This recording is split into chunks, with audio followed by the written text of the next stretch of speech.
knowledge is always from here to there, here, in a dialectical progression of mutual illumination.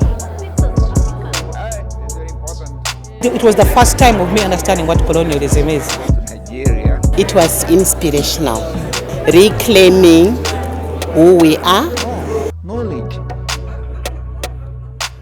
He's been my source of guidance throughout my journey as a international black identity, you know. So yeah, I've been really grateful for this whole experience, yeah.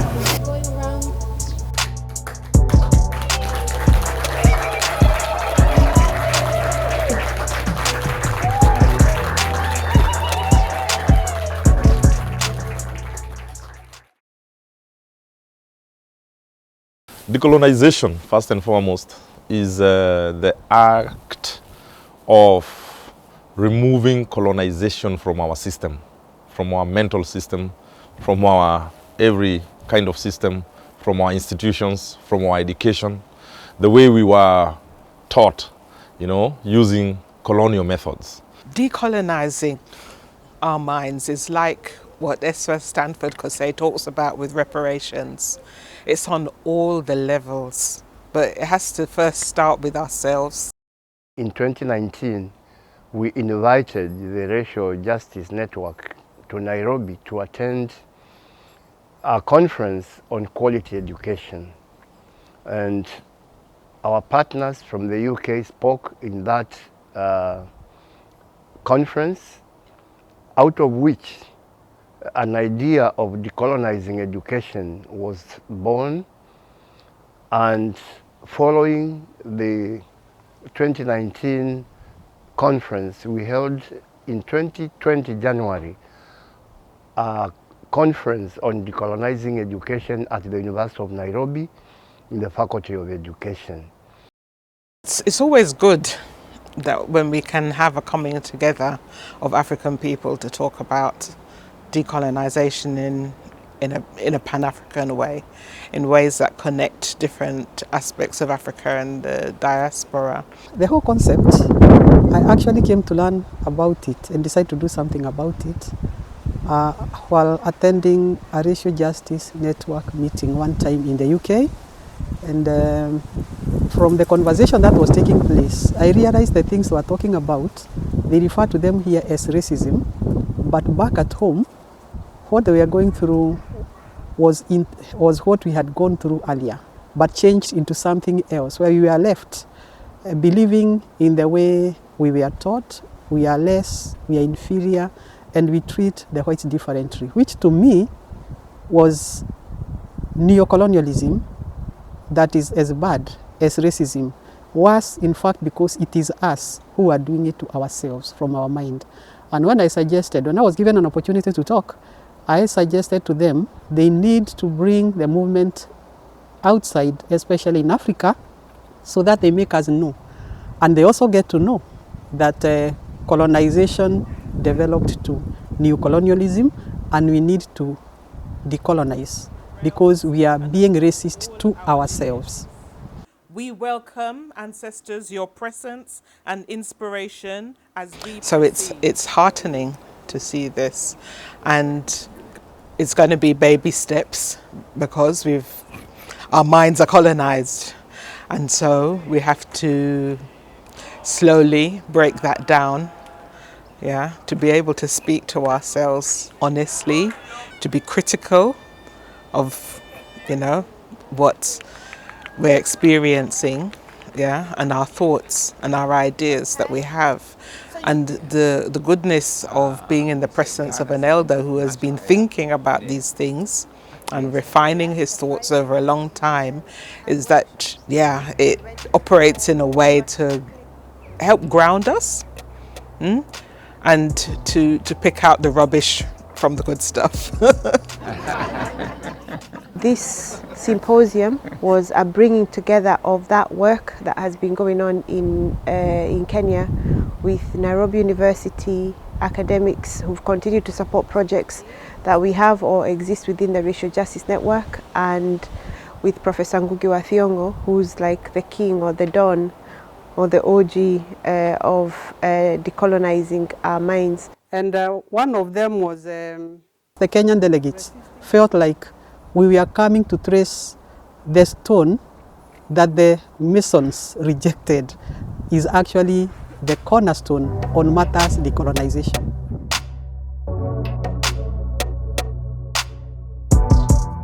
Day one of the symposium was the day we went to University of Leeds. This was homecoming for Mwalimu. Leeds is the place where he says the awakening happened. So wanting to start at that base was important, regardless of the challenges we were facing, at being able to ground ourselves in Leeds and at the university particularly. But to be there and the reception we received, because this we were able to do this with the students and grassroots movements, Prela and RGN and grassroots and the students at the university. The reception he received, to the banners, to walking through with one of our comrades also who delivers or who does Black History walks at the University of Leeds, to be able to do that and a guided tour. It's very important to highlight that there were people in Leeds who gave African peoples a platform to express their own humanity. We wanted to physically memorialize Professor Ngûgî Thiong'o at Leeds. I studied at Leeds, I'm a Leeds alumni, and I was disappointed that there were people there who did not know, academics who are delivering in departments that should know and his work, who had no idea that Professor Ngûgî Thiong'o was there. So the question about wanting a physical memorialization of Professor Ngûgî Thiong'o it's a campaign I started at least 3-4 years ago. And that was one of the things we wanted to achieve. A second was, as I said, to kind of bring it back to base, bring the decolonizing conversation back to base. And a third one, and this is also important, is this, which I mentioned, was a partnership building with the Global South, because there's this siloing that continues of not just institutions and academics with resources, without resources, with knowledge, without, or considered without knowledge, or extraction or exploitation that continues. But we wanted to build partnerships because I've seen the benefit of partnerships as an organization, as a racial justice network. So that was one of the things that we were hoping to achieve as well with the rest of the academics that were coming, academics and scholars, academics and activists that are coming from the Global South. And I feel we've been able to achieve this, not with all 3 institutions, but I feel like we've been able to achieve a lot of what we set out to do. There's a campaign that started around where is Ngugi. So to have that as the question, the big question we're posing, to having a declaration where statements were read about what people think about these elders because of the need for intergenerational work, but also departments or institutions or organizations who've built on the back of his work on decolonizing, the declaration of wanting to ensure that he's there, but reclaiming land, reclaiming space at the University of Leeds was particularly important, and that's what we were able to achieve, which is why I say we have got Ngûgî Thiong'o Freedom Square at Leeds University, and encouraging anybody who wants to know where that is to go and find out, or maybe check out our social media.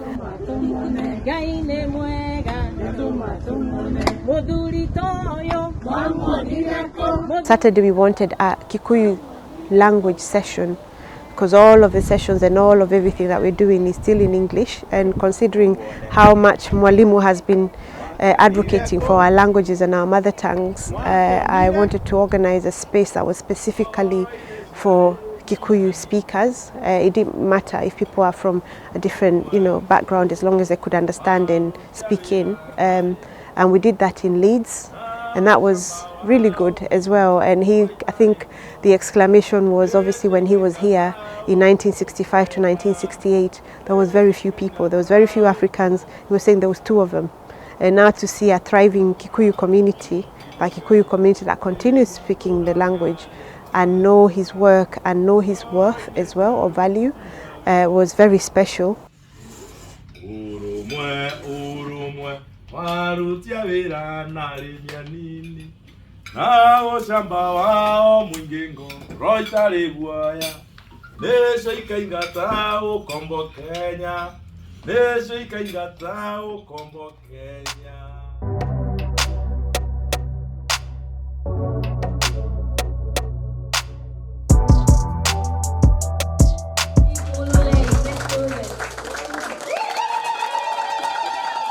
The title of a lot of what we were doing was Gokogoira, which is an African or Kikuyu tradition of celebrating elders or people in our community. They don't even have to be elders. You're here on behalf of all those who did not make it.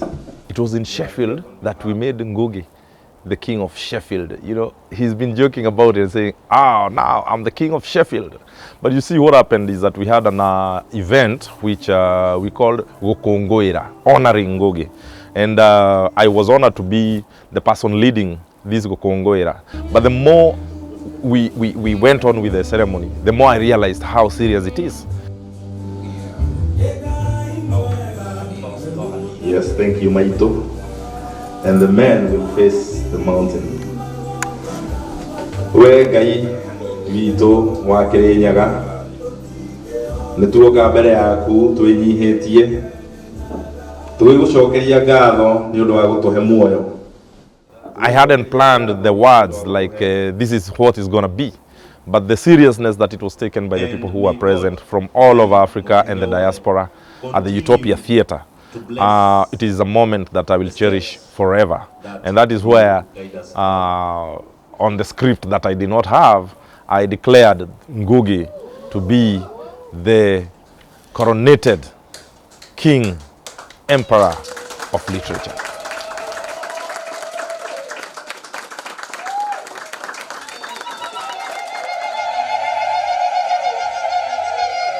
The Friday after, we were running workshops at Sheffield University. Again, this was another space that was led by Alex, who runs one of the organizations there, Equity and Inclusion Center.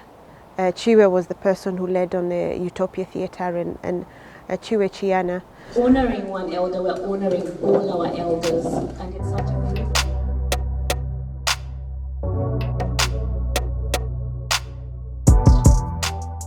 In Manchester, we walked to a Pan-African site where the 1945 conference was held, and there the idea was to really realize and acknowledge what happened back then and where we are now. And then we went to the Windrush Centre in Moorside, where we held a panel or an evening with different speakers, and with that we were talking about Pan-Africanism and grassroots movements and resistance. Ghana today, when you go there to Ghana, our Ghana, which we knew, Kwame Nkrumah, is celebrating the one who overthrew him, the one who was a British soldier of policeman, right? That's normalized abnormality. Several decades before decolonization became a core plank of an anti-racist platform in education and beyond, he wrote Decolonizing the Mind, the Politics of Language in African Literature. Thursday night, Mwalimu covered the topic on normalized abnormalities in the world today, and he went into big examples that we kind of don't even consider abnormal anymore, but he kind of went into that. And we wanted to move from just analysing the problem to, okay, what are the solutions? What are people doing? What do we foresee? What is the futurity?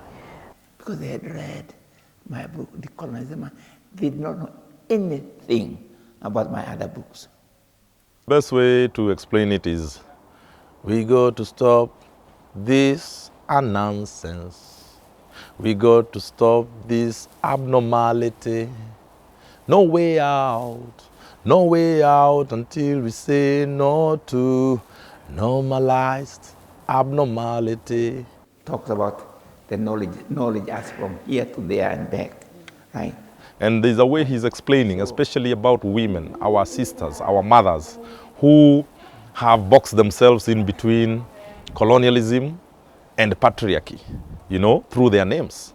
Such that if you're called Margaret Akinyi Onyango, for example, then you call yourself Margaret A. Onyango. And what Ngugi is saying is that that woman has now boxed herself through her name between patriarchy and colonialism, because you start with a colonial name and then you put your name as a dot, and then at the end there is patriarchy. So, you know, he teaches very simply, just to make us see ourselves. Highlight for me was the fact that he married in the importance of representing your language, regardless of what it is.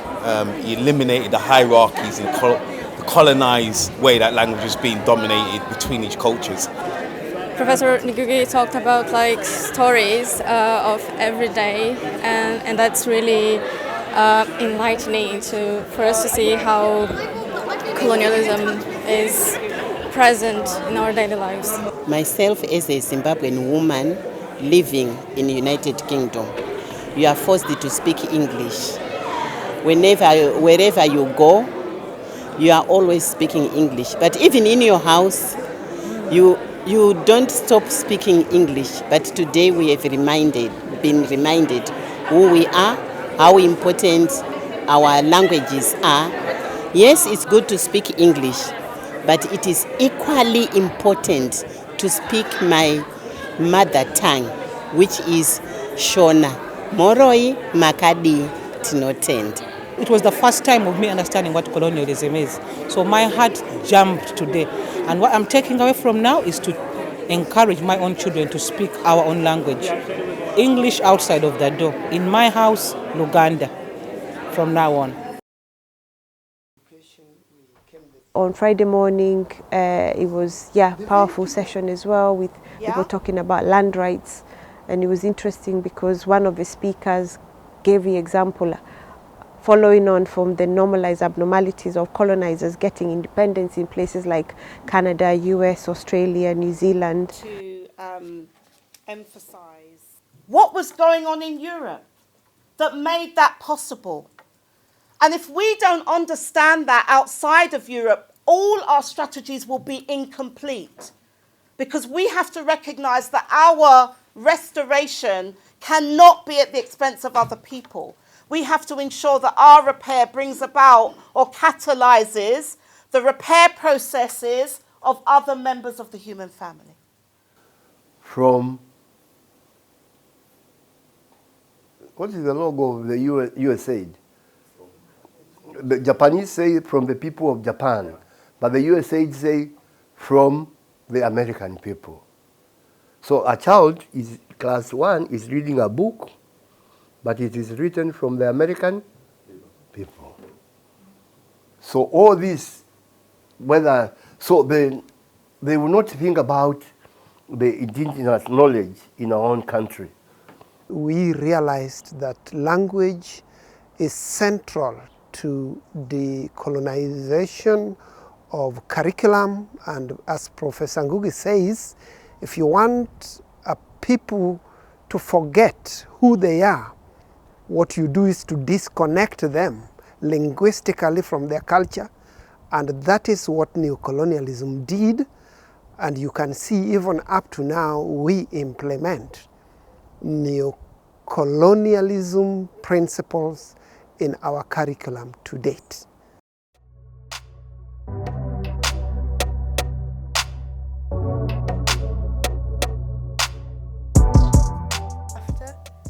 Came back to Leeds because it's where we started, but also where we wanted to complete this tour. And it was just, again, a conversation with Mwalimu about history, and asking him why he travelled, what Leeds meant to him, which he got into. A grassy area there. Well, I also shared a little bit of my my thesis on the pillars of domination, as I've kind of come to call them, or pillars of oppression that were installed back during pre-colonial days that continue to suppress communities till now. I really, if I had energy and time, I like to translate into Gikolo. I'm from a place where we share a lot of these stories that he's put down into paper for the rest of the world, where we can be able to share our, I guess, historical trauma in a way, and it's been quite releasing to be able to get indirect answers from him through the lecture as to how I can be able to formalize my identity in a, I guess, third-party aspect of a first world country coming from there. So it has been very hitting. We know that he already has an honorary degree from this institution, and there are numerous other ways that we can explore in terms of creating something that outlives them, outlives us, and it remains as a constant reminder that he was here, the work, or he is here now, and he was here whenever we have transcended to the next, wherever it is that we go after this time-space reality. So there is a need to create something for future generations. I just love all of his work. I love reading it. I'm continually going back to passages and just sort of reading through them. Just if some thoughts come up, then he'll be one of the main people. It's either him or Frantz Fanon that I turn to, just to sort of supplement any thoughts that I'm having. And just, yeah, I've read him a lot. I love him. He's great. It's so exciting. Knowledge is always from here to there to here, in a dialectical progression of mutual illumination. Ngugi wa Thiong'o is not the kind of person who does things to be paid or to be celebrated. He doesn't do things for awards. He doesn't write so that he gets awarded. Ngugi wa Thiong'o writes to award people's brains by breaking the yokes on the chains that entangle our brains, by reading him. And his biggest or happiest moments are where you are discussing the works that he has done. And he's continued writing. He's towards his, I think, almost 50th book. He keeps writing all the time. He keeps bubbling with ideas. And I think the more he gets old, the older he gets, the wiser he becomes. So I would ask especially my Kenyan people, my African people, read Ngugi. Just, try him out and you'll see how he's going to change your life. He's going to change your name. He's going to change your English name. He's going to change your colonial name. He's going to change your slave name. He's going to change your slave mentality. And once you're freed from that, oh my God, ni kama kuokoka. Yeah. Garvey says that you do not give your enemy your children to teach. That doesn't make sense. That's definitely an abnormality, right? But in order for us to feel that our teaching of our own is valid, we have to respect the knowledge, the basic knowledge. And that's going to have to come about by deepening our knowledge of ourselves, our self-knowledge in different ways. There will be reflections, personal reflections, but also as an organization.